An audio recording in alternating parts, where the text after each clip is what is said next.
We should never tolerate protests turning violent and ugly, and that certainly happened in Melbourne yesterday, and nor should we welcome extreme or hateful views being aired at public protests, and that certainly happened at some of the rallies against our out-of-control immigration policies yesterday.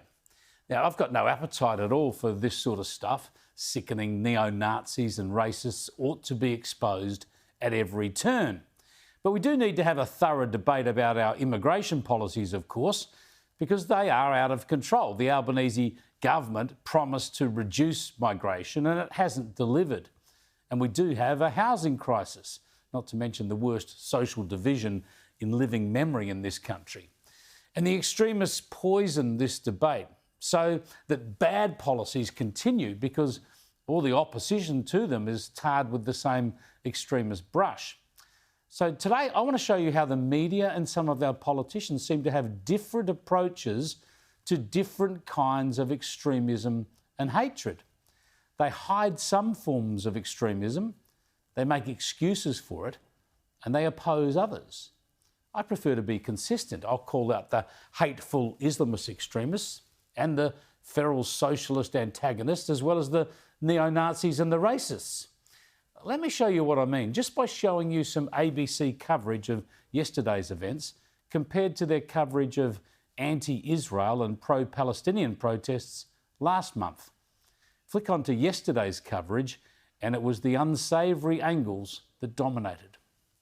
But walking among the crowd, well-known neo-Nazis. Despite denying its involvement in organising the march, National Socialist Network members were prominent. A neo-Nazi leader bestowed the honour of final keynote speaker. Now, the extremists were there. They should have been highlighted. But the ABC could also have included more mainstream citizens airing their concerns. I love everything about Australia. That's why I chose to come here, but it's not the same anymore. I don't think immigration is wrong, but you should have to, it has to be limited. Our children, grandchildren, they don't have any jobs now, and they don't have homes to live in, and what is the big fun in bringing people? And at this age, after my retirement, I'm still working, still paying the tax. For what? Yes. To support these people who come in as immigrants? So there should be, I always feel it's less is more. Yeah, I wasn't there, but I understand there were plenty of mainstream Aussies with legitimate concerns who turned out. And certainly that was the assessment from Channel 9's Mark Burrows. The front of the march might have presented one picture, but the bulk of those marching today, those coming in from behind, appeared to be anything but extremist. But you didn't really get a sense of that from the ABC. Stop the invasion! Stop the invasion! In Sydney, police say there were about 15,000 in the crowd.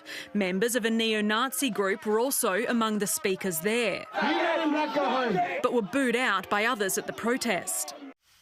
Now, once again, to be clear, this stuff should be reported, along with the disgusting poster of the alleged cop killer Desi Freeman, which the ABC rightly highlighted. So the point here is how the ABC focused on the extremists and the hatred. They disagree with the main thrust of the protest, so they reported them in an entirely negative way. Compare that to their coverage of the pro-Palestinian and anti-Israeli march across the Sydney Harbour Bridge last month. Despite the rain that come from all over the city and beyond. We just wanted to protest about what's going on in Gaza at the moment. There's too many deaths of young children, too much starvation. It's a sign of the turning tide of the opinion in this country, and it's a sign that people aren't going to put up with it anymore. The choice of location was intended to send a powerful message. Concern for the starvation of the Palestinian people expressed in Sydney on our famous bridge. That'll go right round the world. They could not have portrayed this as more mainstream, more uplifting or more righteous, using the most agreeable pictures, players and comments. It was more like an advertorial than a news piece. For some, the sheer numbers of people turning up was overwhelming. I can't look at the crowd. I'm not crying. I can't. Thousands have braved this weather, the courts, and the warnings of the New South Wales Premier Chris Minns to be here today. Their message is the loudest it's ever been. They are deeply concerned about the level of human suffering taking place in Gaza. They want it to stop, and they're calling on the Australian government to act now. An advertorial indeed. So remembering what the ABC showed us about yesterday's protests, what did the ABC fail to show people from that bridge march? First, they didn't talk about the hardline socialists who organised the protest. The Palestine Action Group is often led by a self-described socialist revolutionary, Josh Lees, who writes for the website of the Socialist Alternative, which is a Marxist outfit. But the ABC report left him out, of course, and they also edited out the Islamist elements, like the Islamist hate preacher Sheikh Ibrahim Dadoun, who claimed to be doing this. We stand on the Harbour Bridge on an iconic day when we are protesting, we're marching for humanity. Really? Isn't this the same man who celebrated the slaughter of 1,200 Israeli men, women and children on October the 7th, 2023, not to mention the taking of 255 hostages? Even while the hostages are still being held, Dadoun claimed to be marching for humanity. But the ABC didn't include him or that Islamist angle. And there was plenty more that was hateful and wasn't shown in the ABC report. What about the people dressed like terrorists and waving terrorist banners on the bridge? What about the poster of the supreme leader of Iran, the Ayatollah who funds and inspires terrorism around the world? And what about the chanting for death?